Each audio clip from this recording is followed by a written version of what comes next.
In order to have any substantive discussion about generative AI, I think it's important to first understand what it is, what it's doing under the hood, and how it was made.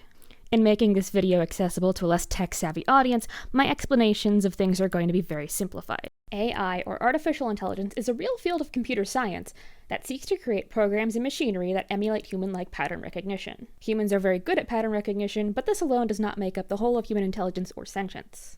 The human mind is aggressively social and genetically inclined to find humanity in everything.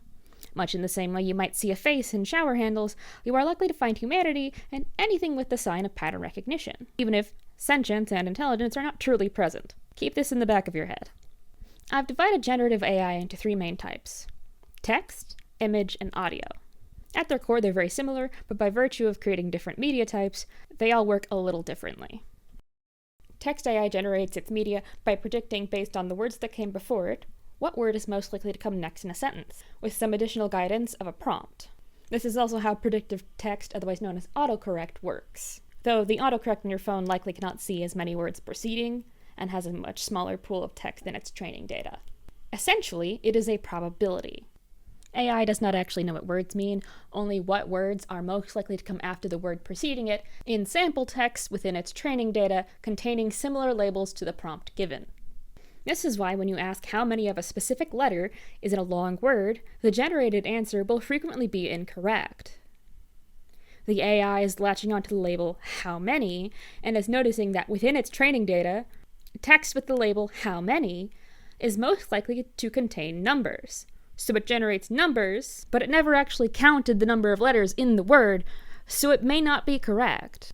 And for those wondering how it's possible for AI to be good at complex math equations, but seemingly unable to count letters, that is a byproduct of computers being descendants of calculators.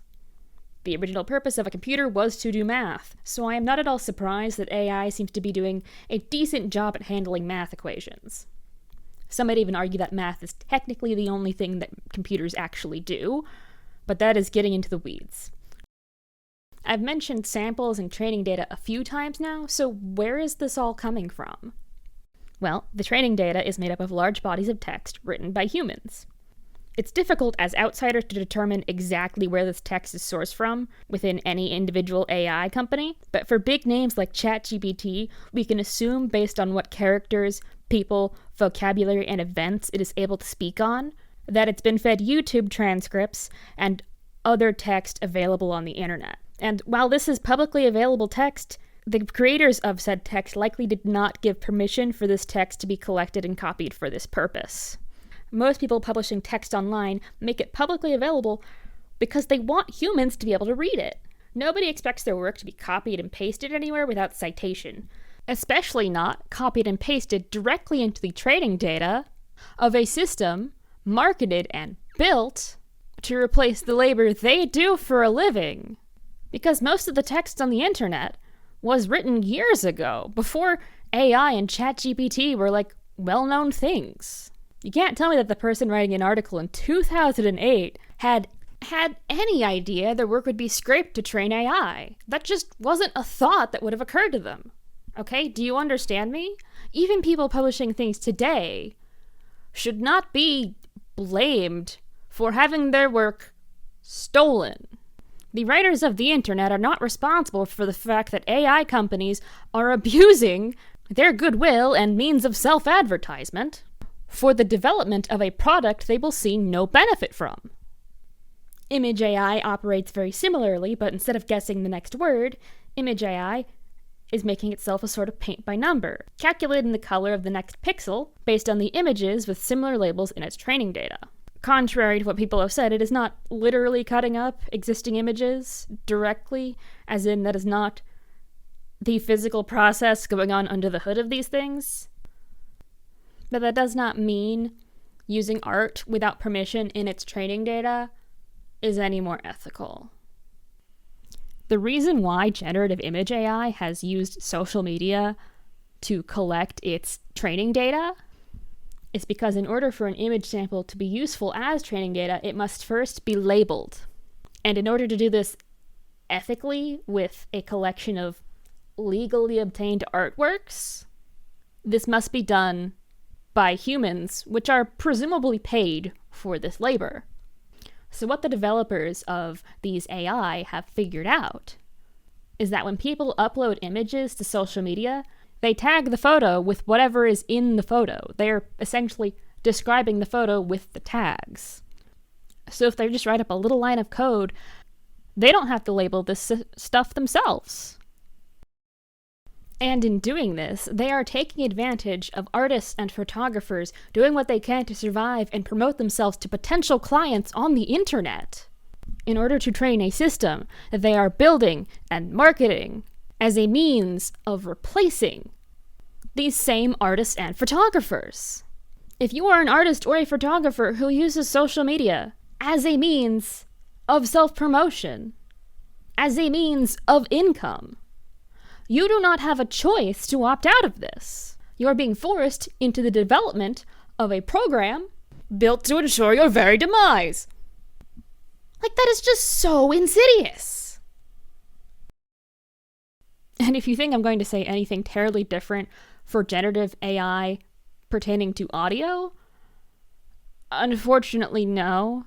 All I know is that, at least with audio AI, occasionally there are ethical use cases.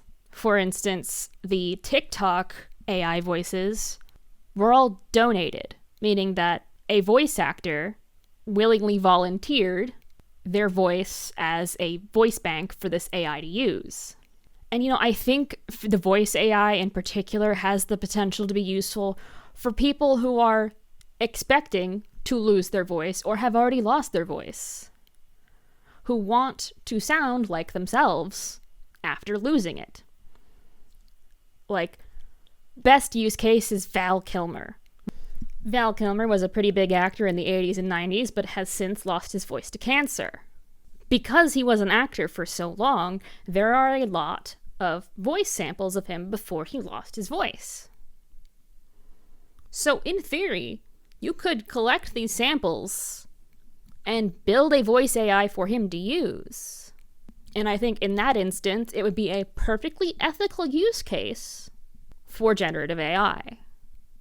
It may be tempting to treat machines as though they have free will, but this only serves as a distraction from the real human choices behind the creation of generative AI. Within the realm of technology, there are principles of ethics that say a machine cannot be held accountable, that burden must always fall on the people who created it. So if a newly built bridge collapses, the blame is never placed on the bridge for this failure. The blame goes to the architect and the construction crew for some error in the bridge's creation. The same applies to AI. Generative AI was made by humans. The choice to scrape the internet for training data without the consent of anyone actually making the work being collected is a human choice that cannot and should not be swept under the rug.